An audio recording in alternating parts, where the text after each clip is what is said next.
Isra. Ya, sholat Isra ini sholat yang kan satu fasol. Fima yatlubu fi sholati, di dalam hal-hal yang dituntut di dalam sholat. Wasunanul matlubatu, bermula sunnah-sunnah al matlubatu yang dituntut, yang ditekankan kepada kita nih fi sholati, di dalam sholat. Naw'ani, ada dua. Jadi kita dalam sholat ini ada yang memang sangat ditekankan dari sunnah-sunnah sholat. Kita mundur sedikit para jamaah sekalian, bahwa di dalam sholat itu kita mengenal ada yang namanya syarat, ada yang namanya rukun, ada yang namanya sunnah hayat, dan ada yang namanya sunnah ab'ad yang akan kita bahas. Kita biar tahu kedudukannya dulu, karena ini dianalogikan, ya dikiaskan. Kata Syekh An-Nawawi Al-Bantani Al-Jawi, beliau mengibaratkan yang namanya syarat sholat itu seperti ruh ya. Kalau ruh kan berarti orang kalau nggak ada ruhnya itu kagak ada manfaatnya, nggak punya nilai ya. Itu syarat seperti itu. Syarat yang udah kita pelajari kemarin, harus menghadap kiblat, suci dari hadas, menutup aurat, masuk waktu. Ini kan merupakan syarat sholat. Itu diibaratkan syarat kayak begitu tuh, kayak ruh. Kalau ada syarat yang kita tinggal, ya berarti sama juga ibadah kita nggak ada ruhnya. Artinya apa? Karena tidak sempurna. Al-arkanu karroksi. Rukun itu ibarat kepala, sama ya. Orang kalau ada kepalanya kira-kira bisa hidup gitu? Nggak bisa. Ada kepalanya, otomatis sama. Rukun sholat yang kemarin kita pelajari ada 13 atau ada 17, manakala kurang, ada yang ditinggal ya, ini mengakibatkan sama seperti kita nggak punya kepala. Berarti kalau orang nggak punya kepala, kagak ada kehidupan. Terus rukun seperti itu diibaratkan ab'ad dan ada sunnah hayat. Saya jelasin dulu kedudukannya nanti biar kita bisa memahami.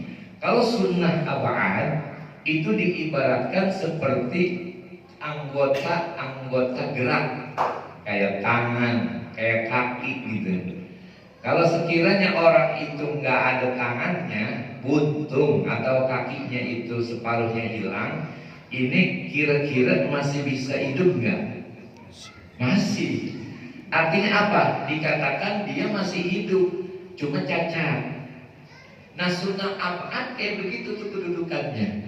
Makanya ketika ada sunnah-sunnah yang kita tinggalkan, itu memang ditekankan untuk ditambal dengan sujud sahwi. Ya, ya, sunnah hayat tidak berimplikasi apa-apa. Dia seperti apa? Aksesoris dalam tubuh kita, kayak macam rambut di kepala. Ya, kan kalau seandainya orang kepalanya, mohon maaf gitu ya, kepalanya botak misalnya begitu, itu kan bukan sesuatu yang cacat. Atau misalnya nggak ada kumisnya, atau nggak ada jenggotnya, itu bukan merupakan sesuatu hal yang cacat. Ya, itu dikatakan simbol daripada sunnah hayat, dan ini tidak ada konsekuensi untuk melaksanakan sujud sahwi. Ab'adu is'una. Sunnah ab'ad ini ada banyak ya. Sunnah ab'ad itu ada banyak, ada 20. Kalau kita rinci dari dalam kitab Fathul Mu'in itu banyak benar. Tapi memang lingkupnya dalam lingkup tertentu. Di dalam apa? Lebih banyak nanti kita ketemukan dalam tasyahud dan qunut. Minha, diantaranya ya, diantara daripada sunnah ab'ad itu al-kunutu, adalah doa kunut. Ini doa kunut termasuk bagian dari sunnah ab'ad. Wa tasyahudul awwalu, yang kedua adalah tasyahud awal fil fardhi, di dalam sholat fardu. Nah, ini kita bahas dulu sedikit terkait dengan sunnah ab'ad. Itu ada 20 yang memang dikemukakan oleh Syekh Abu Bakar Saqaf dalam kitab anaknya. Itu banyak sekali, di antaranya itu pertama adalah bacaan satu kunut. Nah, kunut ini sunnah apaan?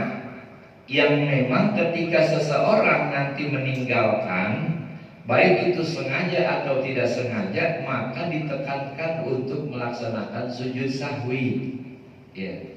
Baik dia lupa ataupun sengaja. Sengaja misalnya nih, dia sholat subuh 2 rakaat, ya kan? Habis i'tidal rakaat kedua, dia tahu tuh ada kunut, dia turun aja tuh langsung sujud. Itu faktor kesengajaan, ya.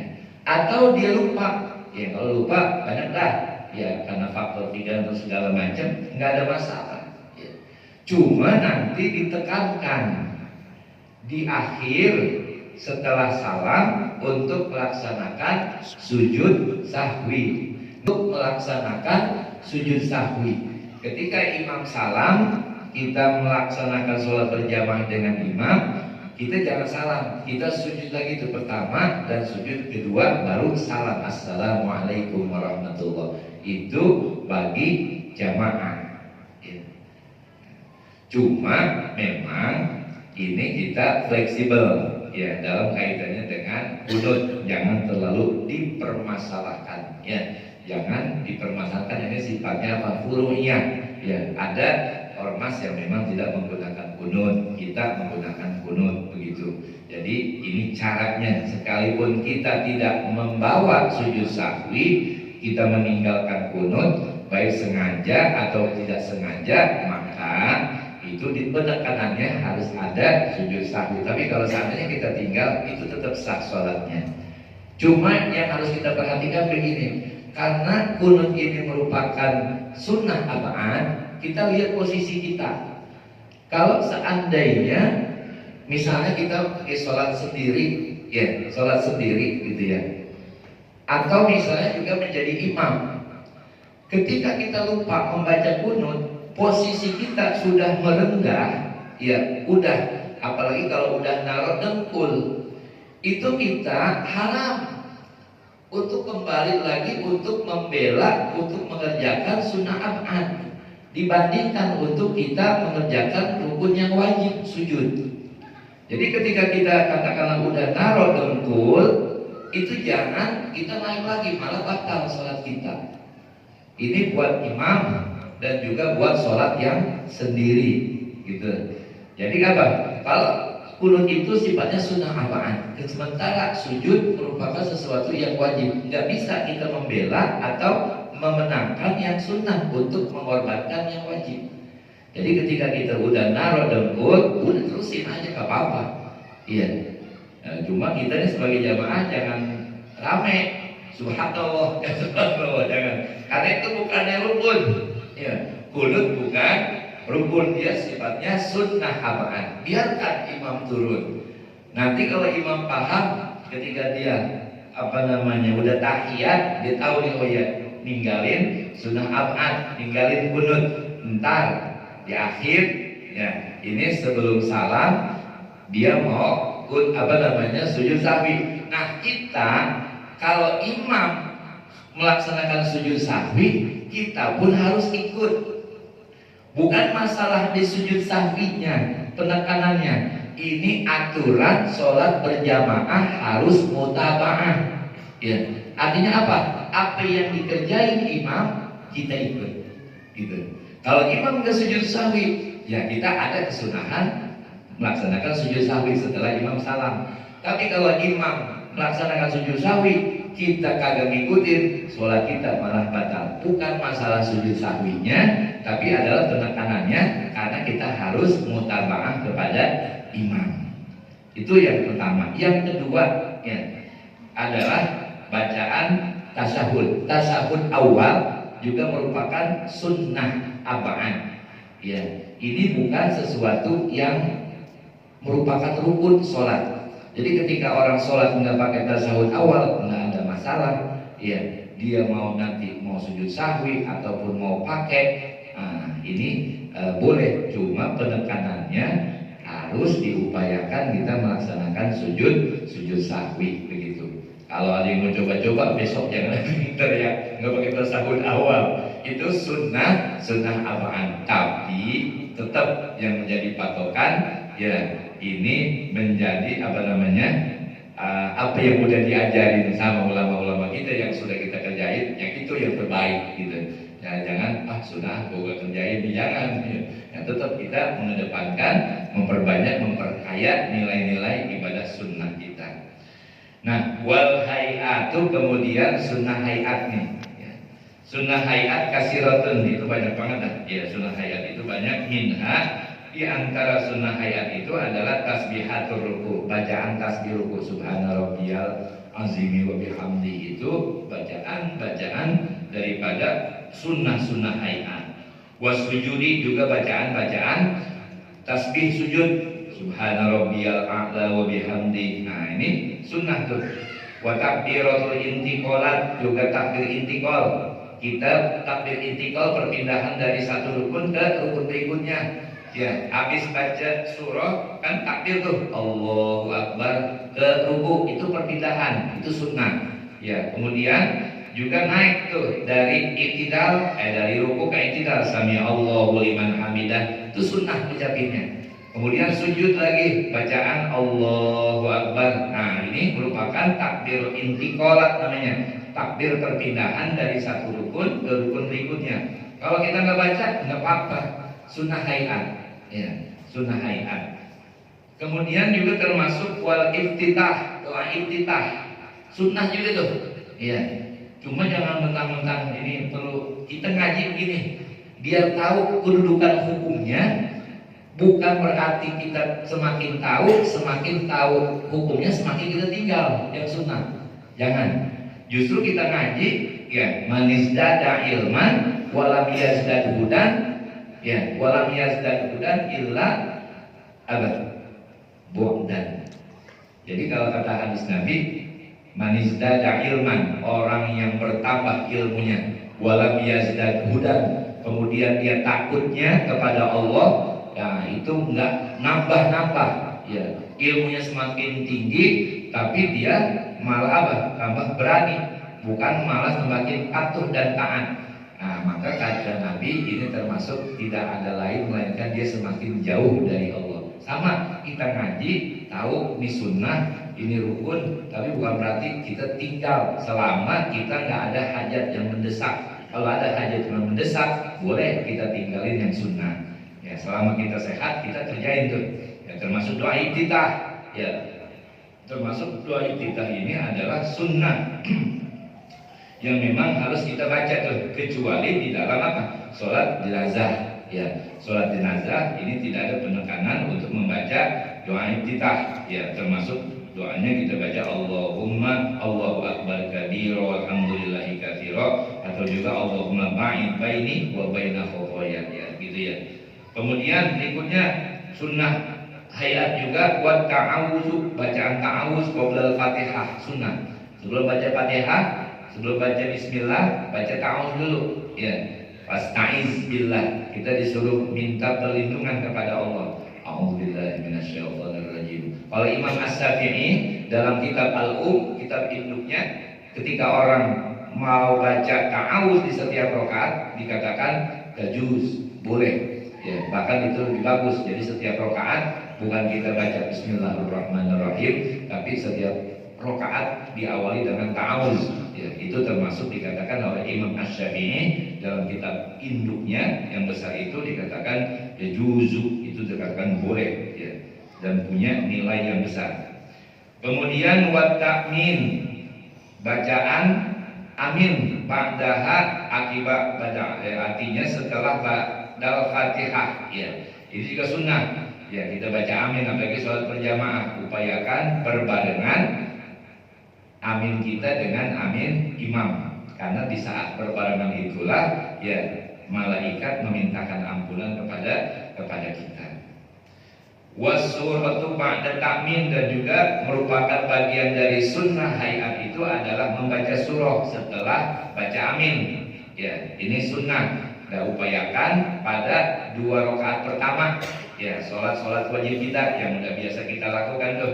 Ya, surah membaca ini sunnah, cuma memang harus tartib, ya, dari yang tinggi kemudian kemudian yang pendek begitu. Jangan rakaat pertama bacaannya misalnya ad-duha, kemudian bacaan keduanya misalnya al-ataka misalnya. Ini apa, ikhtilaful ula, ya namanya menyalahi keutamaan. Jadi dari yang pertama, rakaat pertama yang tertinggi dulu susunan tartib surahnya, baru rakaat kedua yang di bawahnya.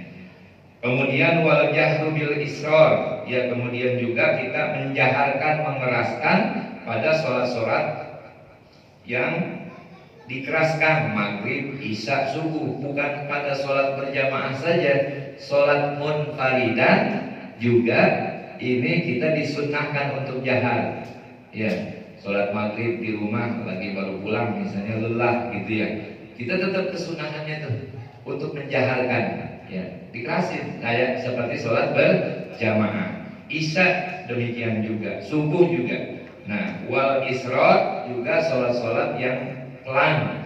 Ya, zuhur, asar, ini sholat yang pelan kita baca pelan.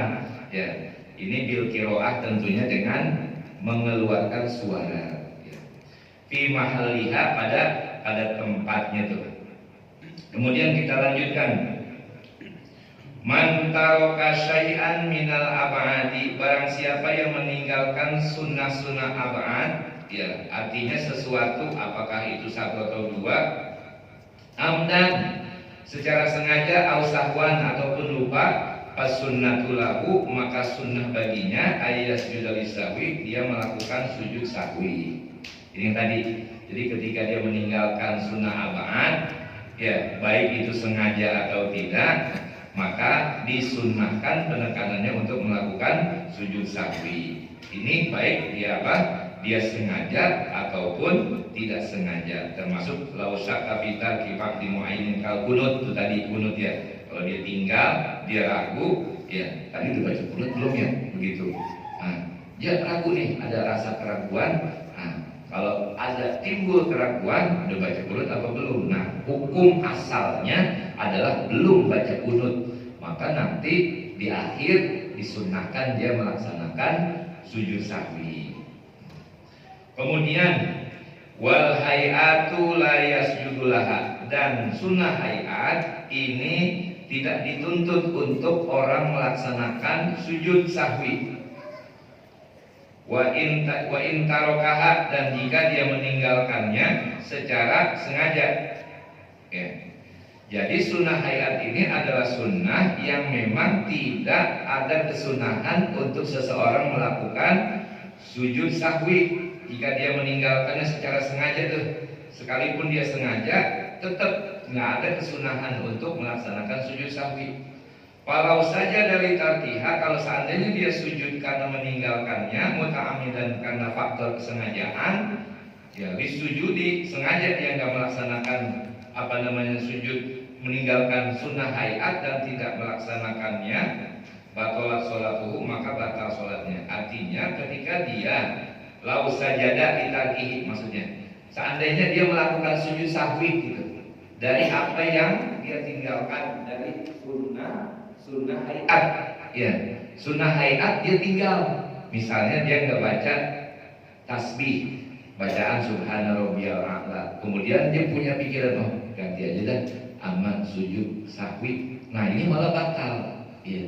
Jadi rumusannya kalau sunnah ab'ad itu disunnahkan untuk sujud sahwi.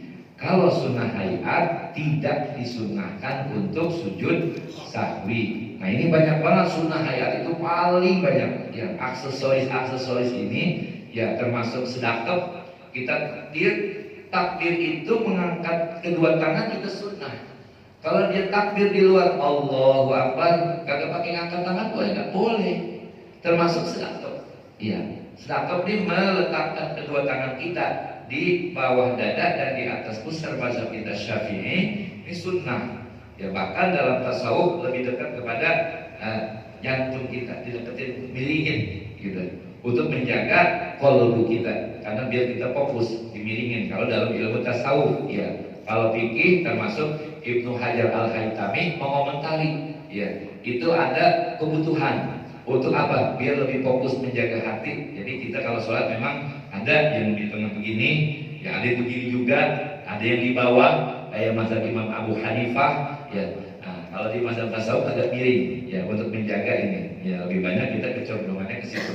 Nah, ini termasuk sunnah juga, ya termasuk kita bacaan-bacaan, ya tadi tuh yang di dijelaskan oleh pengarang merupakan sunnah-sunnah. Jadi kita mengangkat kedua tangan, sedekah, termasuk juga ya bacaan mengangkat kedua tangan pada saat iktidal, sami Allahu liman hamidah di sunnah. Nah banyak sekali terkait dengan masalah sunnah-sunnah hayat yang memang ini tidak disunnahkan manakala kita tinggal. Cuma kata para ulama fuqaha, man taroka ya sunnatan faqad kuriha. Ya.